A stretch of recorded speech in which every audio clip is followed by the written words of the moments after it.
स्वागत है।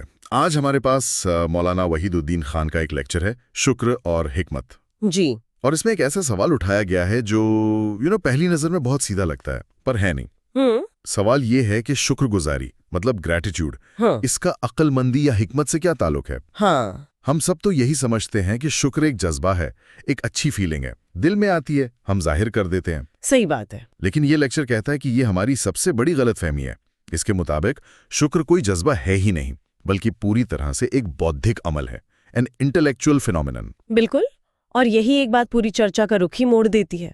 इसकी बुनियाद कुरान की एक आयत पर रखी गई है। आयत 13.12 है ना? जी, आयत 13.12, जिसमें ये कहा गया है कि लुकमान को हिकमत दी गई ताकि वो अल्लाह का शुक्र करे। ताकि वो शुक्र करें। हाँ, तो यहाँ शुक्र को हिकमत के नतीजे के तौर पर पेश किया गया है, उसके साथ आने वाली एक फीलिंग के तौर पर नहीं। अच्छा। तो आज हम इसी गुत्थी को सुलझाने की कोशिश करेंगे कि सच्ची मतलब दिल की गहराइयों से निकली शुक्रगुजारी के लिए सिर्फ जज्बात ही नहीं, बल्कि एक आला दर्जे की अक्लमंदी, एक हिकमत क्यों पहली शर्त है। ठीक है, तो चलिए इसे खोलते हैं। सबसे पहले तो शुक्र का असल मतलब क्या है इस लेक्चर के मुताबिक? क्या ये सिर्फ अल्हम्दुलिल्लाह कह देना है? नहीं, ये उससे कहीं ज्यादा गहरा और एक क्या कहते हैं, एक्टिव प्रोसेस है। एक्टिव कैसे? सोर्स के मुताबिक शुक्र का मतलब है एतराफ करना, टू एक्नॉलेज। एक्नॉलेज करना किस चीज को? उन बेशुमार नेमतों को जो हमें मिली ही हैं, और फिर उस एहसास के साथ जीना। ये कोई एक लफ्ज या एक जुमला नहीं है, बल्कि एक पूरी नफ्सियात है, एक साइकोलॉजी है। शुक्र की सोच में जीना। हाँ, शुक्र की सोच में जीना। ये पॉजिटिव थिंकिंग की भी आखिरी हद है, जहां हर हाल में पॉजिटिव पोटेंशियल नजर आता है। लेकिन यहीं पे तो असल मुश्किल शुरू होती है। ये बातें सुनने में बहुत अच्छी लगती है, पर हमारी रोजमर्रा की जिंदगी तो ऐसी है नहीं। सुबह घर से निकलते हैं, ट्रैफिक में कोई कट मार देता है, ऑफिस पहुंचते हैं तो कुछ और सुनने को मिल जाता है। हर तरफ परेशानियां हैं, प्रोवोकेशंस हैं, नेगेटिव एक्सपीरियंसेस हैं। बिल्कुल। ऐसे में कोई हर वक्त हर लम्हा शुक्रगुजार कैसे रह सकता है? ये तो प्रैक्टिकली नामुमकिन लगता है। और यही इस लेक्चर का सबसे अहम नुक्ता है, क्योंकि ये इसी नामुमकिन लगने वाली बात का जवाब देता है। अच्छा। सोर्स साफ कहता है कि जहां समाज है वहां समस्याएं होंगी ही होंगी। Social life practically means living in problems. ये तो सच है। इंसान को एक ऐसी दुनिया में रहना पड़ता है जहां नामुवाफिक हालात होते हैं। तो होता क्या है कि इंसान का शुक्र सिर्फ जुबानी बनकर रह जाता है, तकिया कलम। दिल में शिकायतों का तूफान। हाँ, और जुबान पर अल्हम्दुलिल्लाह। सोर्स कहता है कि ये शुक्र की सबसे बड़ी अंडर एस्टिमेशन है, उसका मजाक उड़ाने जैसा है। तो ये जो दिल और जुबान का फर्क है, यही असल मसला है। तो इस खाई को कैसे पाटा जाए? वो हकीकत वाला शुक्र कैसे पैदा होगा? यहीं पर शायद हिकमत का रोल आता है ना? बिल्कुल। हिकमत वो टूल है, वो काबिलियत है जो हमें इन समस्याओं के बीच रहते हुए भी शुक्र करना सिखाती है। देखिए, एक आम इंसान जब किसी मुश्किल में पड़ता है तो उसका फौरन रिएक्शन क्या होता है? गुस्सा, शिकायत, मायूसी। एग्जैक्टली। लेकिन लेक्चर के मुताबिक एक अक्लमंद इंसान जब वो हालात का ऑब्जेक्टिव जायजा लेता है तो उसे पता चलता है कि जिसे मैं समस्या कह रहा हूँ वो असल में खुदा के मंसूबा तख्लीक यानी प्लान ऑफ क्रिएशन का एक जरूरी हिस्सा है। एक मिनट, ये बात थोड़ी पेचीदा है। ये समस्याएं, जैसे किसी का मेरे साथ बुरा बर्ताव करना या मेरे काम में रुकावट डालना, ये खुदा के प्लान का हिस्सा कैसे हो सकती हैं? ये तो सुनने में थोड़ा अजीब है, जैसे हर बुरी चीज को जायज ठहराया जा रहा हो। ये बहुत ही अहम सवाल है। और नहीं, इसका मतलब जुल्म को बर्दाश्त करना बिल्कुल नहीं है। तो फिर? इसका मतलब है समस्या की जड़ को सही तरीके से समझना। लेक्चर के मुताबिक इसकी जड़ है इंसान को दी गई आज़ादी, फ्रीडम ऑफ चॉइस। आज़ादी। हाँ, अल्लाह ने हर इंसान को आज़ाद बनाया है। हर कोई अपनी मर्जी से अपनी आज़ादी का इस्तेमाल करता है। अब जब दो आज़ाद लोग एक ही दुनिया में रहेंगे तो उनके हितों का टकराव, क्लैश ऑफ इंटरेस्ट्स, वो तो हो गई। वो तो होगा ही, ये नेचुरल है। जैसे सड़क पर दो गाड़ियां एक ही पार्किंग स्पॉट चाहती हैं। बिल्कुल सही मिसाल है। अब उस मामूली सी झड़प को अगर आप अपनी जाती बेइज्जती समझेंगे तो आप दुखी होंगे, शिकायत करेंगे। लेकिन अगर आपके पास हिकमत है तो आप समझेंगे कि ये कोई जाती दुश्मनी नहीं है, ये बस दो आजाद लोगों की इच्छाओं का टकराव है। ये तो होना ही था। अच्छा। हिकमत आपको उस सिचुएशन को डीपर्सनलाइज करना सिखाती है। जब आप ये समझते हैं कि ये तो होना ही होना है, तो आपका रिएक्शन बदल जाता है।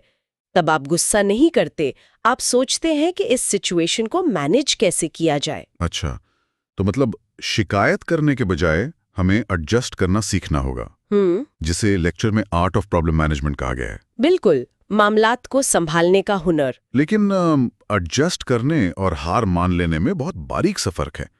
ये सोच कहीं इंसान को पैसिव तो नहीं बना देगी? नहीं, ये पैसिव बनाना नहीं है, बल्कि स्मार्ट बनाना है।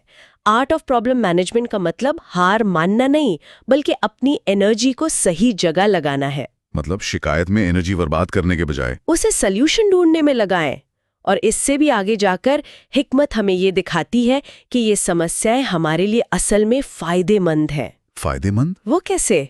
ये एक इंटेलेक्चुअल शॉक की तरह काम करती हैं, जो हमारे सोए हुए जहन को एक्टिवेट करता है, हमारी छुपी हुई सलाहियतें जगाता है, ये हमारी क्रिएटिविटी और इंटेलेक्चुअल डेवलपमेंट को फ्यूल करता है।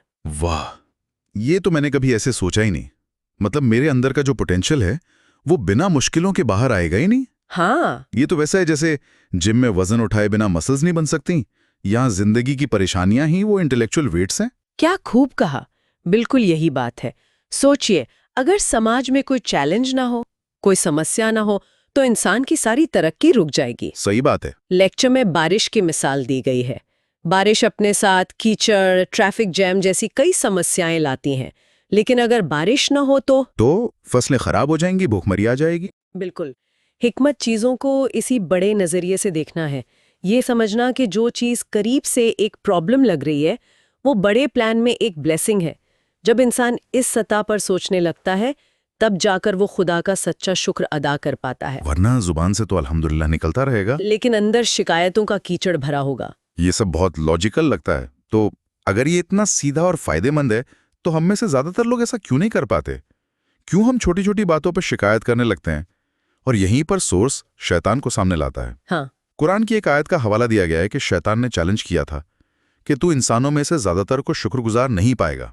उसे इतना यकीन कैसे था? ये एक बहुत सोचने वाली बात है। शैतान को ये यकीन इसलिए था क्योंकि वो इंसानी नफ्सियात को समझता था। वो जानता था कि इंसान को समस्याओं की दुनिया में रहना पड़ेगा। अल्लाह ने आज़ादी दी है तो टकराव और मसाइल होंगे ही होंगे। और शैतान ये भी जानता था कि ज़्यादातर इंसान इन समस्याओं को सही तरीके से एक्सप्लेन नहीं कर पाएंगे। क्यों? क्योंकि उसके लिए सब्र और हिकमत चाहिए, जो रेयर क्वालिटीज़ हैं। इंसान का जो डिफ़ॉल्ट मोड है वो जज्बाती है, इंटेलेक्चुअल नहीं। और शैतान इसी डिफ़ॉल्ट मोड का फायदा उठाता है। बिल्कुल। शैतान का तरीका है तज़यीन, मतलब ब्यूटिफिकेशन। ब्यूटिफिकेशन। हाँ, वो बहुत होशियारी से किसी समस्या को दूसरे इंसान का जुल्म, नाइंसाफी या साजिश बनाकर पेश करता है। वो असल में प्रॉब्लम क्रिएट नहीं करता, वो सिर्फ प्रॉब्लम की इंटरप्रिटेशन बदल देता है। वो आपके अंदर नेगेटिव जज्बात भड़काता है, आपको विक्टिम महसूस कराता है। एक मिनट, शैतान का तरीका ब्यूटिफिकेशन है। वो नाइंसाफी को खूबसूरत बना के पेश करता है। ये तो आज के सोशल मीडिया आउटरीच कल्चर से बहुत मिलता जुलता है। आपने बिल्कुल नब्ज पर हाथ रखा है। जहां हर छोटी बात को एक बड़े जुल्म की तरह पेश किया जाता है ताकि लोगों का ध्यान खींचा जा सके। यही तज़यीन है। शैतान एक बहुत बड़ा स्पिन डॉक्टर है। वो एक न्यूट्रल इवेंट लेता है और आपके कान में फुसफुसाता है, देखो इसने तुम्हारी बेइज्जती की है, तुम्हें जवाब देना चाहिए। वो एक सिस्टमैटिक इशू को एक पर्सनल अटैक बना देता है। अच्छा। लेक्चर के मुताबिक जब भी कोई इंसान दूसरों के खिलाफ शिकायतों की दास्तान सुना रहा होता है, तो असल में शैतान ने उसे एक्टिवेट कर रखा होता है। वो बहकाकर शुक्र की पूरी साइकोलॉजी को छीन लेता है। क्योंकि शुक्र और शिकायत एक साथ नहीं रह सकते। एक दिल में एक साथ नहीं रह सकते। तो फिर इस स्पिन डॉक्टर का मुकाबला कैसे किया जाए? जब गुस्सा और बेइज्जती का एहसास इतना हावी हो, तो हिकमत को कैसे एक्टिवेट करे? इसका तरीका है काउंटर एक्सप्लेनेशन, यानी हालात को जज्बाती होकर नहीं, बल्कि रियलिस्टिक एंगल से खुदा के क्रिएशन प्लान के हिस्से के तौर पर फौरन एक्सप्लेन करना। फौरन?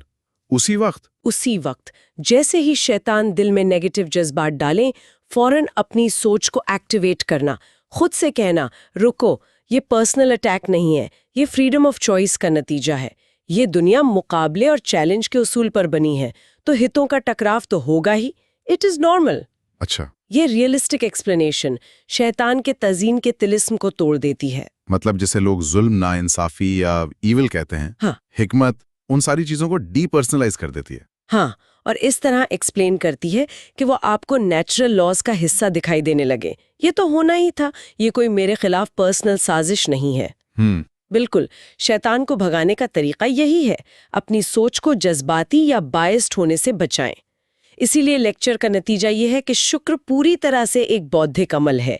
जुबान से शुक्र अदा करना सबसे आसान काम है, लेकिन जहन और एहसास की सतह पर शुक्रगुजार होने के लिए और बने रहने के लिए हिकमत यानी विजडम चाहिए। तो इन सब का मतलब क्या हुआ?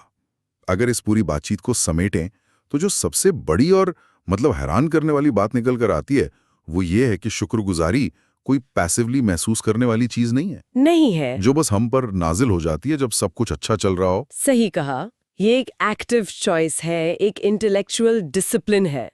ये एक ऐसी सोच है जिसे हमें जानबूझकर मेहनत करके अपनाना पड़ता है। तो इसका मतलब ये हुआ कि जब हम परेशान हो तो हमें फील गुड करने की कोशिश नहीं करनी चाहिए, बल्कि थिंक बेटर करने की कोशिश करनी चाहिए। बिल्कुल, ये तो हमारे यूजुअल सेल्फ हेल्प एडवाइस के बिल्कुल उल्टा है। बिल्कुल, सेल्फ हेल्प अक्सर जज्बात बदलने पर जोर देता है। ये सोर्स कहता है कि जज्बात तो सिर्फ नतीजा हैं। असल काम तो सोच के सॉफ्टवेयर को अपडेट करने का है। और हिकमत वो सॉफ्टवेयर अपडेट है। और जाते जाते ख्याल छोड़ जाते हैं। ये सोर्स हमें सोचने पर मजबूर करता है कि दूसरों के बारे में हमारी रोज की शिकायतें शायद सिर्फ शिकायतें नहीं हैं। तो फिर वो क्या है? हो सकता है कि ये इस बात की निशानी हो कि हम हर रोज एक दिमागी और रूहानी कशमकश हार रहे हैं और एक मनफी सोच को अपनी शुक्रगुजारी की नफ्सियात छीनने दे रहे हैं। तो सोचने वाली बात यह है, अगली बार जब कोई समस्या या टकराव हो तो क्या हम उसे किसी की गलती या नाइंसाफी के तौर पर देखने के बजाय एक इंटेलेक्चुअल पजल के तौर पर देख सकते हैं? एक चैलेंज जिसे हल करके हम अपने जहन को और मजबूत बना रहे हैं। क्या हर प्रॉब्लम को अपनी इंटेलेक्चुअल डेवलपमेंट और तरक्की के एक मौके के तौर पर देखा जा सकता है?